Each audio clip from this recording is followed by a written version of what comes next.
तो वेलकम दोस्तों, आप सभी का स्वागत है आप ही के यूट्यूब चैनल में।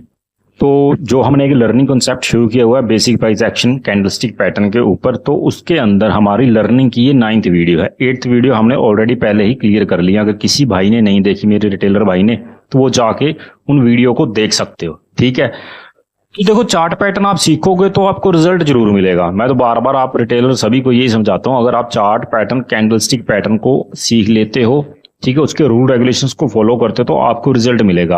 आज जो तारीख है, आज लगभग 2 जुलाई है, और 2 जुलाई की भी मैंने पहले ही वीडियो अपडेट कर दी थी चार्ट पैटर्न की। वहां कैंडलस्टिक पैटर्न बना हुआ है, तो उससे क्या होगा, मार्केट डाउन साइड आ सकती है। तो आज का जो व्यू था वो बिल्कुल सही स्टडी हमारी रही, और आज हमें एक अच्छा जैकपॉट प्रॉफिट भी बुक किया है।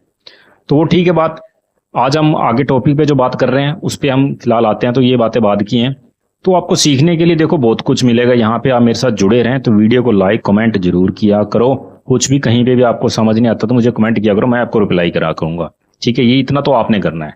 ठीक है, इससे अलावा मैं आपका क्या कर सकता हूँ, मैं आपको सीधा रास्ता ही दिखा सकता हूँ, इसके अलावा कुछ नहीं है।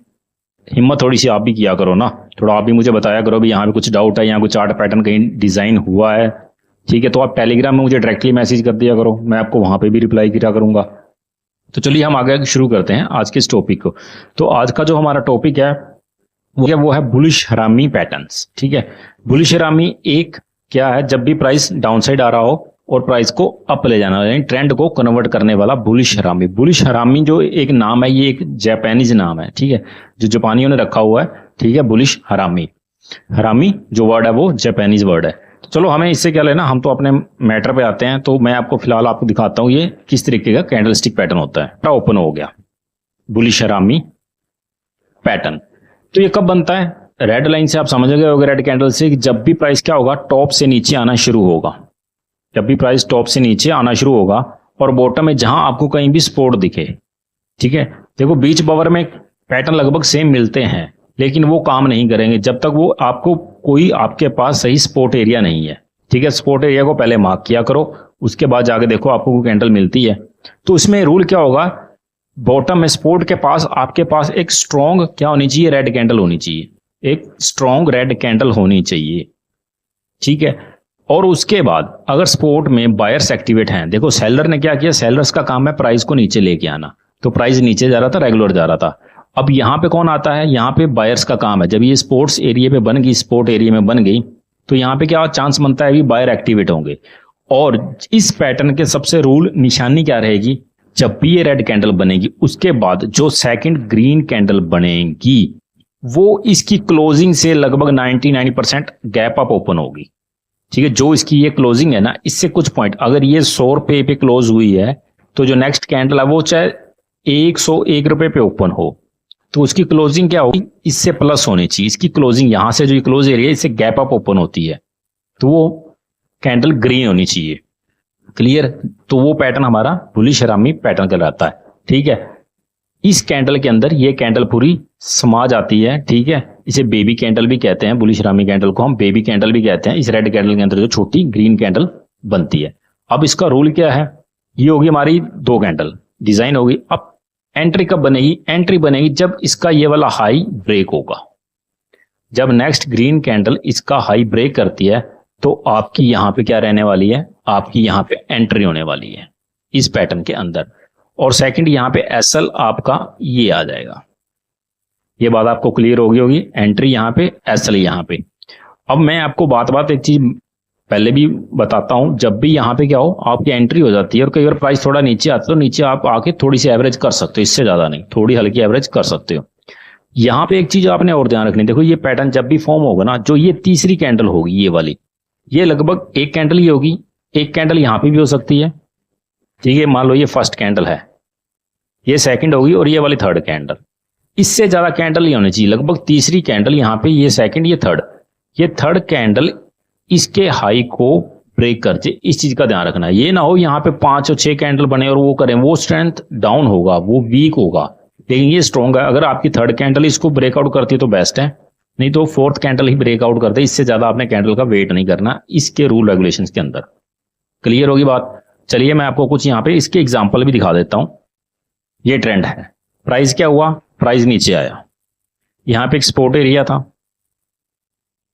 ठीक है, और एक बिग अच्छी स्ट्रॉन्ग कैंडल डिजाइन हुई रेड कलर की और उसके अंदर एक छोटी कैंडल बनी। अब यहाँ पे देखो ये इस तरीके से दिखा रही है और यहाँ पे इसका जो लो है ना वो उसके साथ टच होता है, लेकिन ओपनिंग मायने रखती है। ओपनिंग थोड़ी अप होगी, दोबारा उसने लो लगाया और फिर यहाँ पे क्लोजिंग दे दी। ये चीज आपने ध्यान रखना है। और ये आपका यहाँ पे एसएल हो गया, यहाँ पे ये एंट्री हुई और देखो एक अच्छा आपको मूवमेंट मिला। तो हर एक चार्ट्स का अलग अलग डिजाइन होता है, ठीक है। थोड़ा सा आपको ध्यान रखना पड़ेगा भी किस तरीके से वो इसको मूव कर रहा है। एक चार्ट पैटर्न हो रहा है, यहाँ पे देखो किस तरीके से यहाँ पे प्राइस मूव करता हुआ आया, रेड कैंडल बनी, उसके अंदर एक बेबी कैंडल बिल्कुल एग्जैक्ट बनी हुई है, ठीक है। थर्ड कैंडल ने इसका ब्रेकआउट कर दिया, आपका एसएल ये रहा और प्राइस मूव कर गया। क्लियर है। मैं यहाँ पे जितनी भी चीजें आपको करा रहा हूँ ये किसी भी स्टॉक्स में किसी भी फॉर्मेट और इंडेक्स वगैरह पे अप्लाई होता है। आपको डिसाइड करना है कि आप क्या हो, आप स्विंग ट्रेडर हो, स्कैल्पिंग कर रहे हो, इंट्राडे ट्रेडर हो, तो उसी के अकॉर्डिंग यहाँ पे टाइम पीरियड रहता है। वो आपका 5 मिनट हो, 15 मिनट हो, ठीक है, 1 आवर हो या 1 डे हो, वो उसी के अकॉर्डिंग ही काम करते हैं। चलो हम इसको लाइव चार्ट पे भी मैं आपको दिखाता हूँ। यहाँ पे क्या मैंने निफ्टी 50 का चार्ट ओपन कर लिया है, ठीक है। निफ्टी 50 के चार्ट के ऊपर मैंने इसको टाइम फ्रेम जो लगाया वो 5-6 मिनट का है। तो यहाँ पे देखो एग्जैक्ट एग्जांपल आपके सामने है, ठीक है। प्राइस क्या हुआ, डाउन आया, ठीक है। देखो यहाँ से प्राइस पहले अपसाइड गया, वहां से रिजेक्शन हुआ, सेलर ने प्रेशरलाइज किया, सेलर प्रेशरलाइज करके प्राइस को नीचे ले आया मार्केट को, बाजार को। एक ग्रीन कैंडल बनी और नेक्स्ट फिर वो रेड कैंडल बन गई। तो सेलर ने पूरा जोर लगाया, लेकिन ये इसने लो लगाया इस कैंडल ने। अब यहाँ पे क्या हुआ, जो हमारे बायर से वो एक्टिवेट हो गए। क्यों एक्टिवेट हो गए, अगर यहाँ पे देखोगे आप, मैं इसका थोड़ा साइज छोटा कर देता हूं। देखो ये पहले एक रेसिस्टेंस एरिया था, ठीक है। और रेसिस्टेंस एरिया अगर पहले रेसिस्टेंस है तो दोबारा क्या काम करेगा, वो सपोर्ट का काम करेगा। तो यहाँ पे क्या हुआ, उसने एक प्रेशर आया, बायर्स एक्टिवेट हुए और जो नेक्स्ट इस कैंडल की ओपनिंग हुई है वो इसकी कहां पे हुई है, इसकी विक से ऊपर ओपन हुई है। तो जैसी थर्ड कैंडल ने, क्या हमारा रोल था, थर्ड कैंडल होनी चाहिए या फोर्थ, इससे ज्यादा नहीं, उसका हाई क्लोज करेंगे, यहाँ पे हम एंट्री करेंगे, ये हमारा एसएल रहेगा और एक टारगेट अचीव कर सकते हैं। तो ये पहले भी मैंने बताया, जो फर्स्ट टारगेट रहता है ना, प्रीवियस स्विंग हाई होता है, जो भी आपका प्रीवियस हाई हो।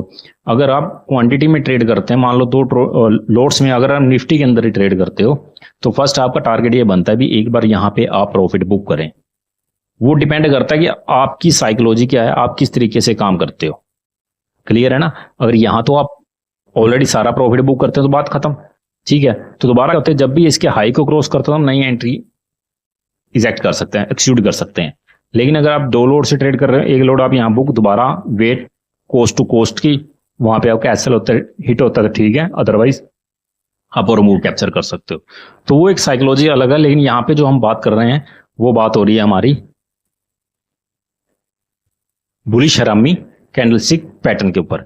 तो मैं रिटेलर भाइयों को सभी को बार बार एक ही बात समझाता हूं, आपने ट्रेड तो करनी होती है, सिर्फ आप पैटर्न को फाइंड आउट करते रहो। जहां आपको अच्छा पैटर्न मिलता है आप उस पैटर्न पे एंट्री करो, रफली एंट्री मत किया करो। इधर प्राइस को देख के प्राइस अप जा रहा है या डाउन जा रहा है, वहां पे एंट्री मत किया करो। वहां पर अगर एंट्री करते हो तो आपको एसएल बड़ा हो सकता है, जब भी प्राइस थोड़ा नीचे आता है तो आप एग्जैक्ट कर जाते हो। तो इस चीज का ध्यान रखना है। तो मिलते हैं हम नेक्स्ट वीडियो में। वीडियो को लाइक कमेंट जरूर किया करो।